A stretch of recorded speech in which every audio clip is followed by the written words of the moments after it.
नमस्कार, मैं हूं अमित पाले। सुबह के 9 बजने जा रहे हैं, वक्त हो गया बड़ी खबरों का। नमस्कार, मैं हुसैन रिजवी। ईरान जंग के 11वें दिन भी इजराइल और अमेरिका के ताबड़तोड़ हमले लगातार जारी हैं। तो इधर अमेरिकी और इजरायली हमले में अपने सुप्रीम लीडर को खो चुके ईरान का 28 फरवरी के बाद से इजराइल पर भी घातक हमला लगातार जारी है। 28 फरवरी को शुरू हुई जंग मिडिल ईस्ट तक फैल चुकी है। मिडिल ईस्ट के 11 देशों पर ईरान लगातार हमले कर रहा है।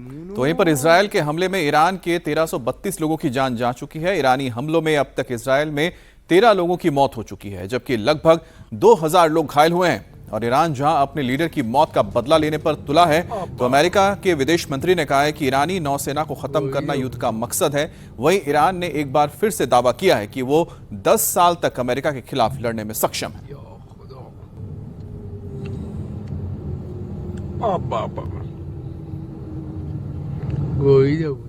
ये 4 अलग अलग तस्वीरें आप देख रहे हैं। 11वां दिन आज हो गया है इस जंग का। अमेरिका और इजराइल ने 28 फरवरी को ईरान पर हमला किया था और उसके बाद से लगातार ये जंग जारी है और खाड़ी देशों तक फैल चुकी है। तकरीबन 11 देशों पर ईरान अमेरिकी इंटरेस्ट के ठिकानों पर लगातार बमबारी कर रहा है, इजराइल पर बमबारी कर रहा है। 4 दिनों तक लगातार बढ़त के बाद आज कच्चे तेल की कीमतों में गिरावट देखी जा रही है। आज सुबह ब्रेंट क्रूड अपने हाई से अचानक गिर गया। सोमवार को ब्रेंट क्रूड की कीमत पहले बढ़कर करीब $120 पर बैरल तक पहुंच गई थी, लेकिन बाद में ट्रंप ने ईरान युद्ध जल्द खत्म करने का संकेत दिया। ट्रंप के इस संकेत के बाद कीमतों में तेज गिरावट आई है। ये गिरावट कैसी है वो इस वक्त आप एक बड़ी सी स्क्रीन पर देख पा रहे हैं। यहां से आप शुरू करते हैं। देखिए, 28 फरवरी को $67 पर बैरल पर कीमतें थी। जिस दिन जंग शुरू हुई उस दिन $67 पर बैरल थी। 6 मार्च आते आते यानी एक हफ्ते के बाद $97 पर बैरल पर कीमत आ गई और 9 मार्च को $100 पार कर गया। $120 पर बैरल पर कीमतें आ गईं। लेकिन 10 मार्च को देखिए, जब राहत ट्रंप की तरफ से कही गई कि यह युद्ध जो है शॉर्ट टर्म होगा, अब ये 120 से घट करके 85 पर 85 पर आ गया है। मतलब $85 की वजह एक और ये भी हो सकती है जो आप आंकड़ा देख रहे हैं, क्योंकि डोनाल्ड ट्रंप की पुतिन के साथ बातचीत हुई है और पुतिन ने उसमें कहा है कि वो यूरोप को तेल और गैस सप्लाई करने के लिए तैयार है अगर यूरोप चाहे। तो हो सकता है कि दोनों नेताओं के बीच जो बातचीत हुई है उसी का नतीजा ये है कि ना सिर्फ $85 प्रति बैरल तक ये दाम गिरे हैं, साथ ही साथ जल्द खत्म होने वाला युद्ध, इसके संकेत आए हैं। और दूसरा, रशिया यहां पर हो सकता है कि जो तेल की कमी है उसको पूरा कर सकता है। बहरहाल, अमेरिका के राष्ट्रपति डोनाल्ड ट्रंप ने स्ट्रेट ऑफ हॉर्मुज को लेकर ईरान को कड़ी चेतावनी दी है। ट्रंप ने कहा है कि अगर ईरान ने हॉर्मुज को बंद करने की कोशिश की तो अमेरिका 20 गुना बड़ा हमला करेगा। ईरान युद्ध को लेकर पहले राष्ट्रपति ट्रंप ने कहा था कि 4 से 6 हफ्ते तक युद्ध चलेगा, लेकिन अब ट्रंप ने इस जंग को शॉर्ट टर्म करार दे दिया है। सोमवार को ट्रंप ने दावा किया कि हम अमेरिका को फिर से महान बना रहे हैं और हम इस उम्मीद से कहीं ज्यादा तेजी से इस काम को कर रहे हैं। ट्रंप ने कहा कि हमने कुछ बुराई को खत्म करने के लिए एक छोटा सा अभियान चलाया है। मुझे लगता है कि आप देखेंगे कि ये एक शॉर्ट टर्म अभियान होगा, शॉर्ट टर्म। और इसी शॉर्ट टर्म के बाद जो क्रूड ऑयल है उसकी कीमतें जो $120 पर बैरल तक जा चुकी थी वो घट करके $85 पर बैरल पर आ गई है। So with your help and hard work, we're making America great again, and we're doing it much faster than we thought, and it's better, stronger, and our country is doing really well. I mean, at a level that nobody thought. We took a little excursion because we felt we had to do that to get rid of some evil, and I think you'll see it's going to be a short-term excursion. How good is our military, right? Amazing. How good. Short term. Short term. Thank you. They're great.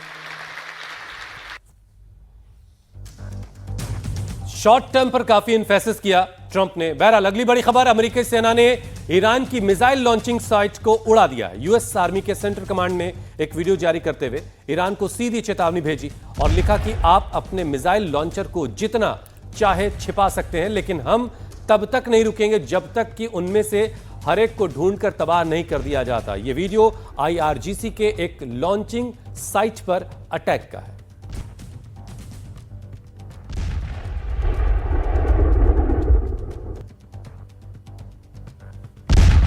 ये एक launching site आप ये thermal images हैं। इसमें आप देख रहे हैं कि एक लॉन्चिंग साइट का गेट दिखाई दे रहा है और इस गेट को मिसाइल के जरिए हिट किया गया और इसे तबाह कर दिया गया। अब एक तरफ ईरान के मिसाइल और ड्रोन लॉन्चिंग साइट अमेरिकी आर्मी निशाने के जरिए तबाह करती जा रही है, तो वहीं पर दक्षिण ईरान के कांगन तट के पास IRGC की नेवी वेसल में बड़ा विस्फोट हुआ है।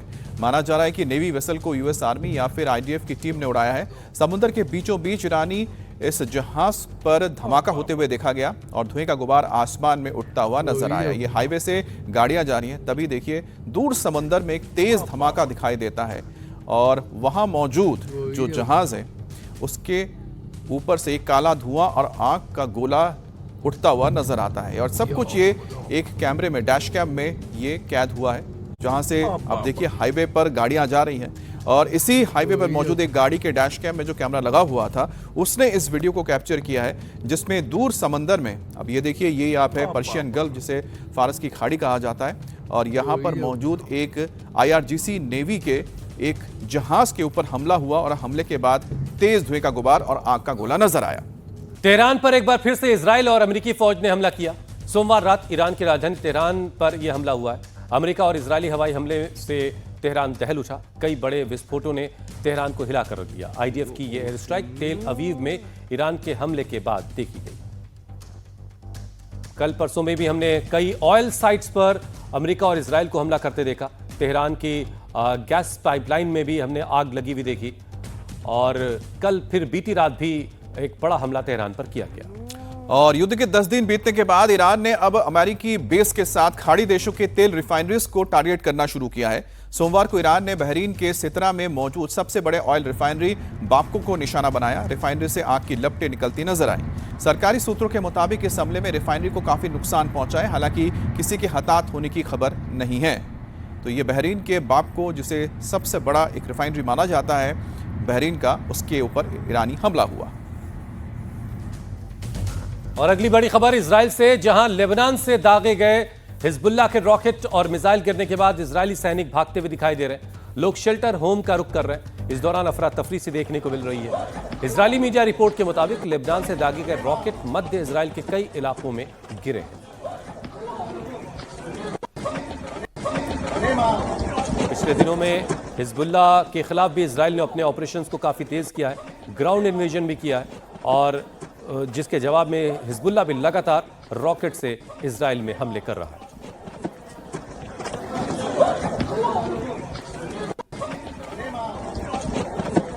अब इजराइल की सेना के हमले के जवाब में लेबनान की तरफ से भी मिसाइलें दागी जा रही हैं। सोमवार को लेबनान से तेल अवीव पर किए गए मिसाइल अटैक के बाद IDF के ओर से इस मिसाइल को इंटरसेप्ट किया गया।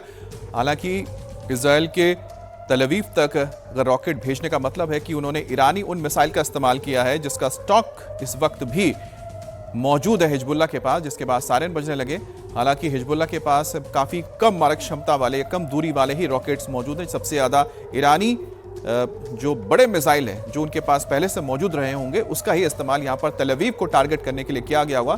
तेल अवीव में जान बचाने के लिए लोग भी इधर उधर भागते नजर आए और यहाँ पर आप देख सकते हैं कि आसमान में किस तरह से जो हिजबुल्लाह की ओर से मिसाइल दागे गए थे उसे इंटरसेप्ट करने के लिए यहाँ पर इंटरसेप्टर मिसाइल्स आसमान में नजर आ रहे हैं और नीचे लोग किसी सुरक्षित ठिकाने और खास करके जो बॉम्ब शेल्टर्स होते हैं उसकी तरफ भागते हुए नजर आए। तो तेल अवीव का ये आसमान जो आप देख पा रहे हैं कि सीधे ये देखिए तेजी से ये बढ़ता हुआ इंटरसेप्टर मिसाइल आगे जा रहा है और आसमान में मौजूद मिसाइल को जो लेबनान की ओर से दागा गया था उसे नष्ट करता हुआ दिख रहा है।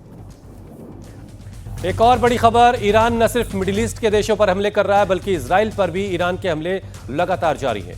सीसीटीवी फुटेज में मध्य इजराइल में ईरानी मिसाइल के हमले का एक वीडियो कैद हुआ है। इस फुटेज में सेंट्रल इजराइल में एक हमला होते दिखाई देगा। ईरानी मिसाइल सड़क पर गिरती है। इस अटैक में एक शख्स जख्मी हुआ है। गनीमत रही कि मिसाइल कार पर नहीं गिरी, क्योंकि जिस वक्त मिसाइल सड़क से टकराती है उससे बस एक लम्हे पहले ही वहां से कार गुजर जाती है, जबकि सड़क के किनारे चल रहा शख्स जो है इस हमले की चपेट में आता है और वो इसमें जख्मी होता है। ईरान के ड्रोन और मिसाइलों के लगातार हमले की वजह से सोमवार को इजराइल में कई बार जंगी सायरन बजते हुए सुनाई दिए। और इजराइल की सेना ने दावा किया है कि दक्षिणी लेबनान के एक हिस्से में सक्रिय हिजबुल्लाह की नस्र यूनिट के प्रमुख को मार गिराया गया है। इजरायली रक्षा मंत्रालय की ओर से बयान दिया गया है जिसमें बताया गया है कि रात भर चले हमले के दौरान हिजबुल्लाह की नस्र यूनिट के कमांडर अबू हुसैन राघेब के खात्मे के बारे में जानकारी मिली है। तो लेबनान के दक्षिणी हिस्से में जहां पर इस वक्त आईडीएफ अपना ऑपरेशन चला रहा है, हिजबुल्लाह के नस्र यूनिट के चीफ को मार गिराया गया है।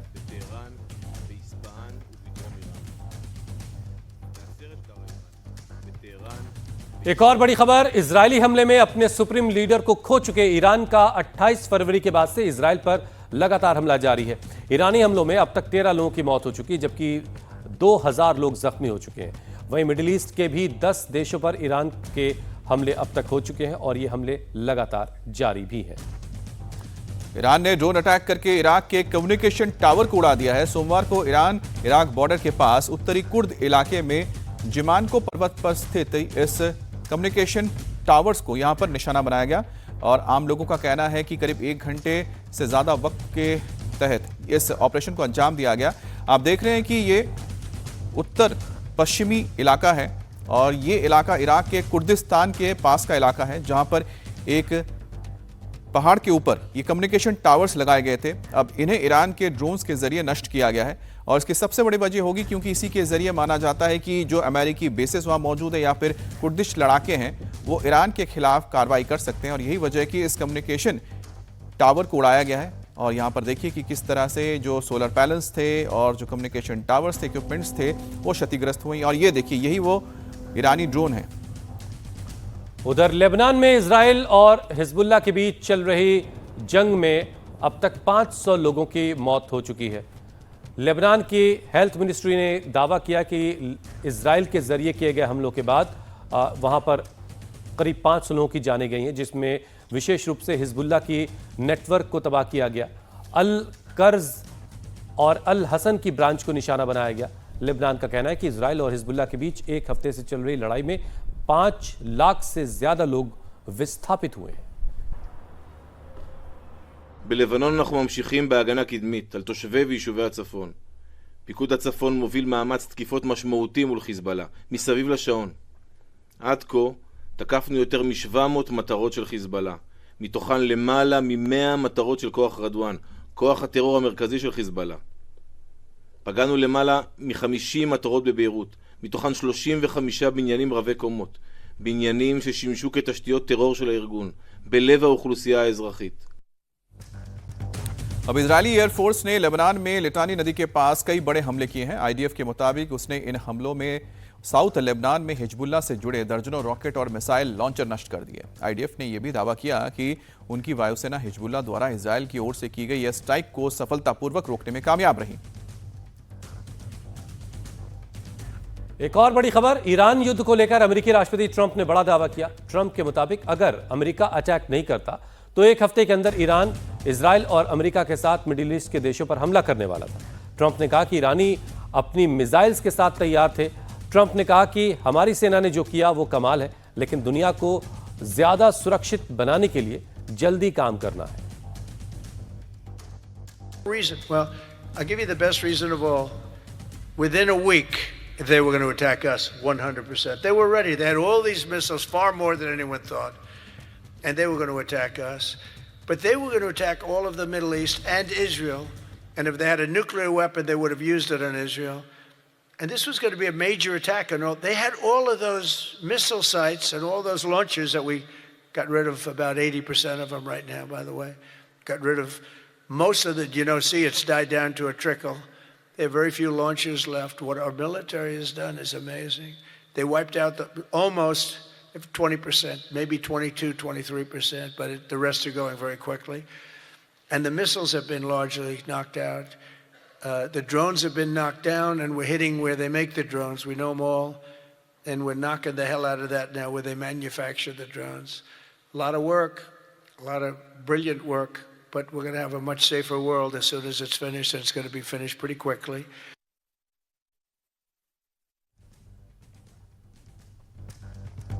और मिडिल ईस्ट की जंग में अब रूस के राष्ट्रपति व्लादिमीर पुतिन की एंट्री हुई है। अमेरिका के राष्ट्रपति डोनाल्ड ट्रंप और पुतिन के बीच फोन पर लंबी बातचीत हुई। ट्रंप के मुताबिक इस बातचीत के दौरान ईरान युद्ध को लेकर बात हुई है। ट्रंप ने बताया कि पुतिन इस युद्ध को रुकवाने में मदद करना चाहते हैं। बातचीत के दौरान पुतिन ने ईरान और इजरायल अमेरिका के बीच चल रही जंग में मध्यस्थता का प्रस्ताव दिया है। रूस के मुताबिक ये फोन कॉल अमेरिका की पहल पर हुई है। बातचीत के दौरान दोनों नेताओं ने यूक्रेन युद्ध को लेकर भी चर्चा की। रूसी समाचार एजेंसियों के मुताबिक पुतिन के कूटनीतिक सलाहकार यूरी उशाकोव ने बताया कि यह बातचीत लगभग 1 घंटे तक चली। पुतिन ने अमेरिका और इजरायल द्वारा ईरान के खिलाफ चलाए जा रहे मिलिट्री अभियान को समाप्त करने के लिए जल्द राजनीतिक और कूटनीतिक समाधान खोजने की जरूरत पर जोर दिया है। Do you approve of Iran's new supreme leader? And secondly, can you tell us more about your call with Russian President Vladimir Putin today? Yes. What did you discuss? Yes, I had a very good call with President Putin. We had a lot of people on the line from our side, from his side. We were talking about Ukraine, which is just a never-ending fight. And look, there's tremendous hatred between President Putin and President Zelensky. They can't seem to get it together. But I think it was a positive call on that subject. And we obviously talked then about the Middle East. And he wants to be helpful. I said, you could be more helpful by getting the Ukraine-Russia war over with. That would be more helpful. But we had a very good talk, and he wants to be very constructive. Yeah. Middle east में जारी जंग की वजह से दुनिया भर में हाहाकार मचा। पिछले 24 घंटे में क्रूड ऑयल के दाम 20 से 30% तक बढ़ चुके हैं। कीमतें $115 पर बैरल के पार चली गईं, जिसका असर अमेरिका से लेकर पाकिस्तान और भारत तक पर भी दिखाई दे रहा है। वहीं देश में पेट्रोल, डीजल और एलपीजी के दाम की अब जमाखोरी और कालाबाजारी की बातें भी सामने आ रही हैं। ऐसे में पेट्रोलियम मिनिस्ट्री ने एक समिति का गठन किया जो होटल और रेस्टोरेंट में एलपीजी की जरूरतों की जांच करेगी और उन्हें कुछ मात्रा में एलपीजी उपलब्ध करवाने की कोशिश करेगी। मिडिल ईस्ट में लंबी खिंचती जंग और उसकी वजह से इंटरनेशनल मार्केट में आसमान छूती तेल की कीमतों के बीच सबसे बड़ा सवाल यही कि हमारे देश में इस वक्त कितना स्टॉक बाकी है। मोदी सरकार इस संकट के शुरू होने के दिन से ही बेहद मुस्तैदी से न केवल हालात पर नजर रख रही है, बल्कि अपनी तैयारियां भी दुरुस्त कर चुकी है। सरकारी सूत्रों ने साफ किया है कि देश में किसी भी पंप पर पेट्रोल और डीजल की कोई समस्या नहीं है। देश में पेट्रोल और डीजल की कीमतें बढ़ने की उम्मीद नहीं है, क्योंकि सरकार के पास काफी स्टॉक है। जब तक कच्चे तेल की कीमतें $130 प्रति बैरल को पार नहीं करती, तब तक पेट्रोल डीजल की कीमतें बढ़ने की उम्मीद नहीं है। सरकार उम्मीद कर रही है कि इन हालात में भी तेल की कीमतें $100 प्रति बैरल पर आकर स्थिर हो जाएंगी। सरकार का कहना है कि स्ट्रेट ऑफ हॉर्मूज के अलावा दूसरे रास्तों से कच्चे तेल की सोर्सिंग तेज कर दी गई है। भारत के पास एविएशन टरबाइन फ्यूल का भी पर्याप्त स्टॉक है। सरकारी सूत्रों का यह भी दावा है कि कई देशों ने तेल के स्टॉक के लिए भारत से संपर्क किया है। भारत इस चुनौती का सामना कर रहा है। हालात काबू में हैं, फिर भी सरकार उन लोगों पर पैनी नजर रख रही है जो इन हालातों में जमाखोरी कर रहे हैं। इसलिए सरकार ने फैसला किया है कि घरेलू गैस सिलेंडर की बुकिंग अब 25 दिन के बाद ही हो पाएगी। पहले एलपीजी सिलेंडर के 2 बुकिंग के बीच 15 दिन का अंतर होता था। सरकार ये भी साफ कर चुकी है कि देश में 50 से 60 दिनों के तेल का स्टॉक है। मिडिल ईस्ट की जंग के बीच भी भारत, रूस, यूएई और इराक से तेल खरीद रहा है।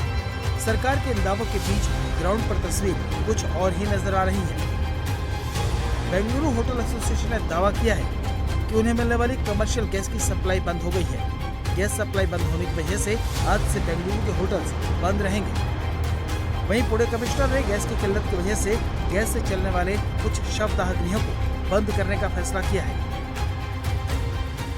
कुछ दिनों के लिए जो एलपीजी है उसका व्यावसायिक जो इस्तेमाल है उस पर कुछ प्रतिबंध लाने की बात है, जो कि सरकार का भी निर्देश है। उसी कारण से जो हमारे क्रीमेटोरियम है, सौदाह गृह हैं, वो हमारे 18 ऐसे सौदाह गृह हैं जहाँ पर एलपीजी के माध्यम से सौदाह किया जाता है। तो वो जो वहाँ पे शव के दहन की प्रक्रिया है वो थोड़ी सी दिक्कत वहाँ पे लोगों को होगी, बट उसके अलावा बाकी हमारे जो सिस्टम्स हैं, विद्युत पे चलने वाली जो व्यवस्था है तकरीबन 10 से ज़्यादा है।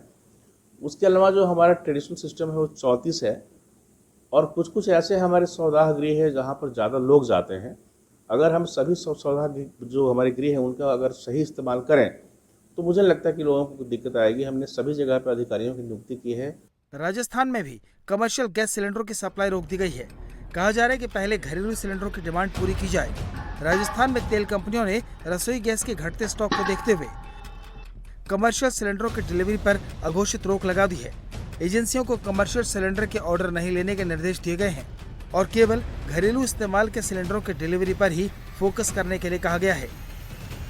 कंपनियों के इस फैसले का असर अब उद्योग धंधों, रेस्टोरेंट्स और होटल पर पड़ेगा।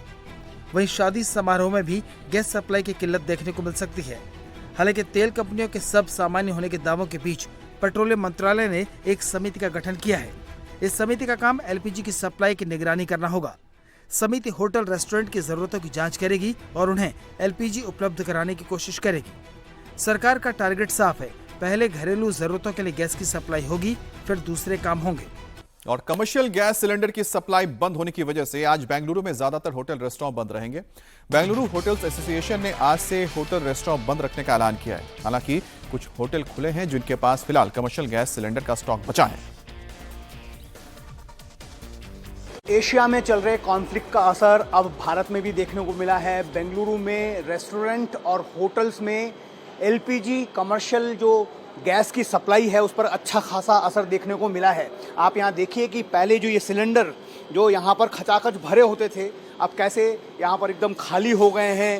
1, 2, 3, 4, 5, 6 सिलेंडर यहाँ पर खाली पड़े हैं और पीछे जो रेस्टोरेंट के मालिक हैं वो बताते हैं कि ऐसे खाली सिलेंडरों की अब भरमार यहाँ पर लगने लगी है। इसकी बड़ी वजह यह है कि अब ये जो एलपीजी कमर्शियल सिलेंडर है इसकी सप्लाई जो है वो नहीं हो रही है, उसकी आपूर्ति को बंद कर दिया गया है और ये अघोषित है। ऐसा यहाँ के जो होटल एंड रेस्टोरेंट मालिक एसोसिएशन है उनका ये कहना है कि पहले ये कहा गया था कि तकरीबन 70 दिन तक, 60 से 70 दिन तक जो है वो एलपीजी कमर्शियल गैस की आपूर्ति होगी, लेकिन अचानक कल से जो डिस्ट्रीब्यूटर्स हैं उनकी तरफ से कह दिया गया है कि ऑयल कंपनीज ने उनको ये कहा है कि अब जो एलपीजी सिलेंडर की सप्लाई है उसको प्रायोरिटाइज करना पड़ेगा।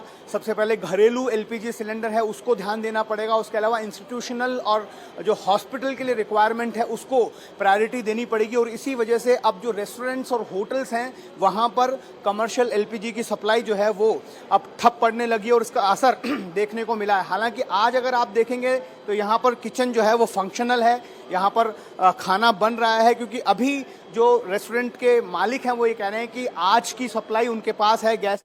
और आज की एक और बड़ी खबर, मिडिल ईस्ट की जंग के चलते पाकिस्तान की हालत बेहद खस्ता हो गई है।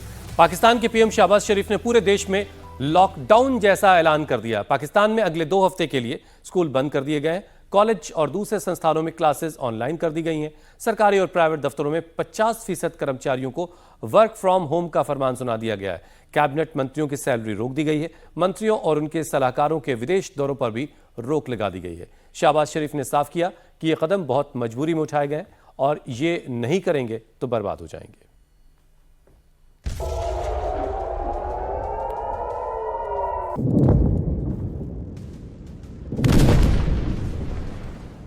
का जो यार है गद्दार है, गद्दार है। अमेरिका का जो यार है गद्दार है, गद्दार है। मिडिल ईस्ट में बम फूटे, शहबाज मुनीर के पसीने छूटे।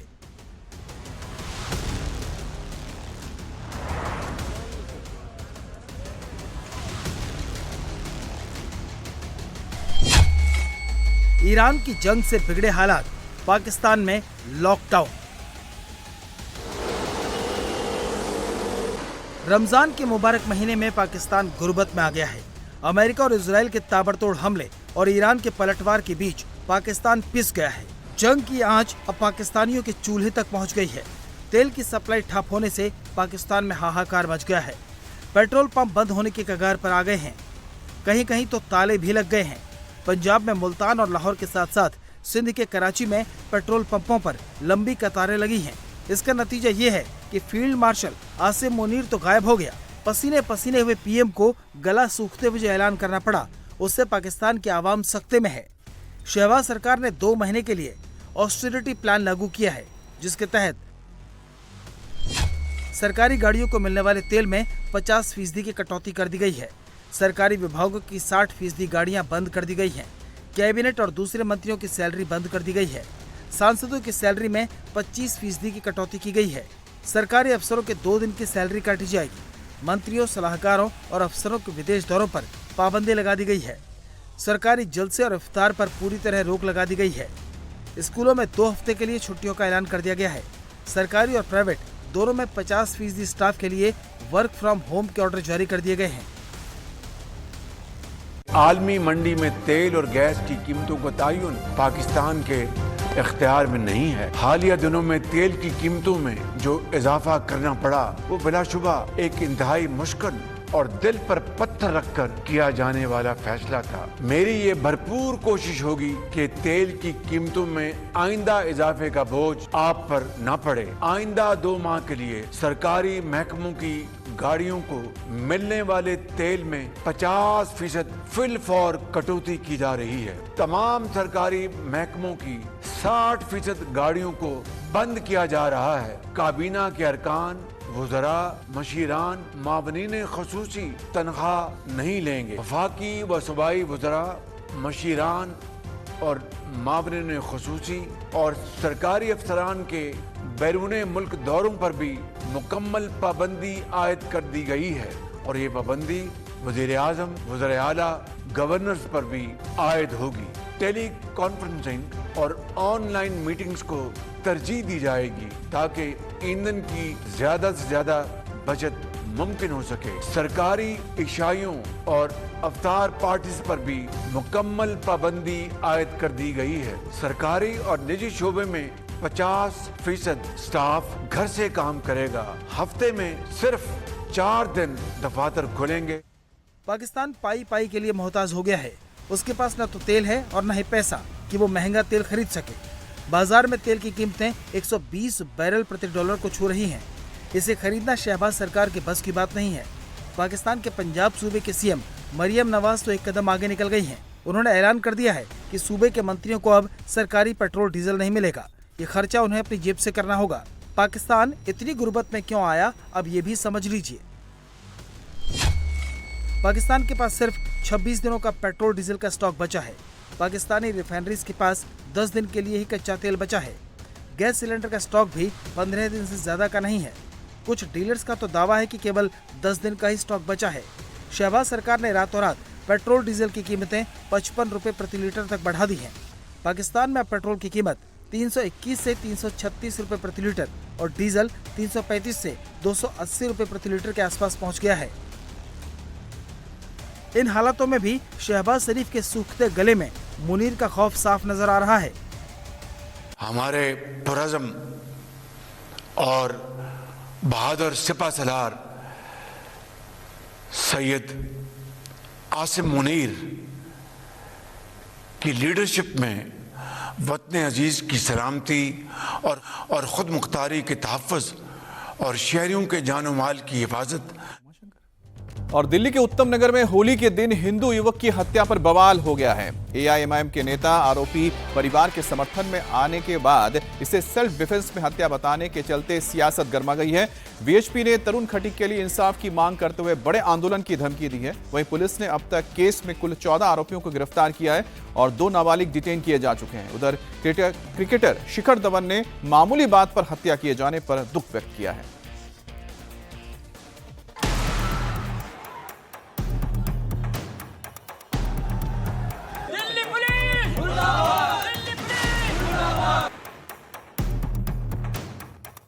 तरुण को इंसाफ दिलाने के लिए प्रदर्शन हो रहे हैं। तरुण खटीक को इंसाफ दो, इंसाफ दो, इंसाफ दो। तरुण खटीक को इंसाफ दो, इंसाफ दो, इंसाफ दो। दलित उत्पीड़न नहीं चलेगा, नहीं चलेगा, नहीं चलेगा। होली के गुब्बारे की छींटों की वजह से जिस तरह से तरुण की घेर कर हत्या की गई, उससे आक्रोश और दुख दोनों है। क्रिकेटर शिखर धवन ने उत्तम नगर की घटना को लेकर दुख व्यक्त किया है। शिखर धवन ने सोशल मीडिया पर लिखा, उत्तम नगर में तरुण कुमार की दुखद मौत से गहरा दुख हुआ। ये हृदय विदारक है कि होली के दिन एक बच्चे द्वारा पानी का गुब्बारा फेंकने जैसी छोटी सी बात हिंसा में बदल सकती है। मानवता को इस स्तर तक कभी नहीं गिरना चाहिए। उनके परिवार के लिए प्रार्थना और आशा है कि दोषियों को सख्त सजा मिलेगी। पुलिस एक्शन ले रही है। लेकिन असदुद्दीन ओवैसी की पार्टी के नेता इसे सेल्फ डिफेंस करार देने में लगे। AIMIM नेता शोएब जमई ने ऐलान किया कि उनकी पार्टी आरोपी परिवार की मदद करेगी। मुस्लिम पक्ष के जो लोग थे उनको भी बहुत गंभीर चोटें आई हैं। उनमें से एक लड़का, ये तरुण, जो अनफॉर्चुनेटली जो है इसमें जाँ-बाँक हो गया, ये भी जिम से जो है कई बंदों को लेकर के आया था मारपीट करने के लिए। अब वो परिवार क्या करे? सेल्फ डिफेंस ना करे? और ये कौन सा है आपका माइंडसेट? आप मोलेस्ट करते हैं, उसके बाद कहते हैं बुरा ना मानो। ये क्रिमिनल माइंड है। छेड़खानी हुई और उसके बाद उसका घर जला दिया गया, घर से सामान पूरा लूट लिया गया, ज्वेलरी और पैसे भी। कौन पीड़ित है फिर? दिल्ली सरकार भेदभावपूर्ण रवैया अख्तियार कर रही है और ये ठीक नहीं है। ये एक गलत प्रेसिडेंट आप सेट कर रहे हैं, ये गलत एग्जाम्पल है। ये सिर्फ एक वोट बैंक की खातिर दिल्ली के मुख्यमंत्री एक तरफा कार्रवाई की तरफ बात कर, ये ठीक नहीं है।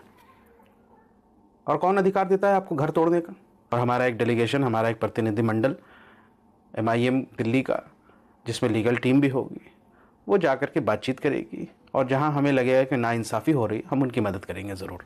इस बीच VHP समेत हिंदूवादी संगठनों ने इस घटना के विरोध में बड़े आंदोलन की चेतावनी दी है। विश्व हिंदू परिषद के कार्यकर्ताओं ने तरुण के परिवार से मुलाकात कर उन्हें ढांढस बंधाया। महिला, मुस्लिम महिला जो कि खुद रंग का काम करती है, रंगरेजन है, और रंगों के त्योहार होली से इतनी घृणा कि एक छोटी सी मासूम बच्ची के हाथ से अगर पानी का गुब्बारा छिड़क गया और उसमें 2 छींटे उनको क्या शरीर पर लग गए, जान पर उतारू हो गए। न सिर्फ घर में घुस करके महिलाओं को, बच्चों को, पुरुषों को मारा पीटा, बल्कि बाहर जाते समय उनकी कुंडी बाहर से बंद करके चले गए और षड्यंत्र पूर्वक, उनको पता था कि एक ही बेटा बाहर है, और वो तरुण को आता हुआ देख करके उन सारे जिहादियों ने घेर करके उसको मारा, लाठियों से, डंडों से, तलवार से, और ऊपर से बचा कुचा जो है ना, एक मोटा सा पत्थर उसकी छाती में डाल दिया गया। हम प्रजातांत्रिक तरीके से अपना आक्रोश व्यक्त करते हैं। आने वाले समय में दिल्ली के हर जिले में आक्रोश प्रदर्शन होंगे, बड़ी संख्या में हिंदू समाज सड़कों पर उतरेगा और तरुण खटी की हत्या के विरोध में अपना गुस्सा प्रकट करेगा। पुलिस ने इस मामले में अब तक हत्याकांड से जुड़े 14 लोगों को गिरफ्तार किया है। 2 लोग हिरासत में हैं। सायरा नाम की वो महिला भी पकड़ी गई जिस पर पानी के छींटे पड़ने पर विवाद शुरू हुआ था। पुलिस के मुताबिक दोनों परिवार पिछले 50 साल से एक दूसरे को जानते हैं। अभी तक हम इसमें 16 लोगों को अप्रीहेंड कर चुके हैं, जिसमें 14 अडल्ट हैं और 2 माइनर है। इसमें और जो 14 अडल्ट हैं उसमें 3 महिलाएं भी इंक्लूड है। जैसा कि आप लोगों को पता है कि इस घटना की शुरुआत 4 मार्च को ये एक बच्ची द्वारा जो गुब्बारा फेंकने पे हुई थी, उससे स्टार्ट हुई थी। तो इसमें इन्वेस्टिगेशन अभी तो हमारी ये जारी है। तो जैसे जैसे लोगों के नाम पता चलेंगे हम उसमें फर्दर एक्शन लेते जाएंगे। दोनों फैमिली जिनमें झगड़ा हुआ, लगभग वो 50 साल से एक दूसरे को जानते हैं। मूल रूप से राजस्थान के रहने वाले दोनों पक्ष, और लगभग 1965 के बाद से ये राजेंद्र नगर में रहने लगे। उसके बाद 2004 के बाद से यहाँ पे जो हमारा उत्तम नगर है वहाँ पे शिफ्ट हो गए।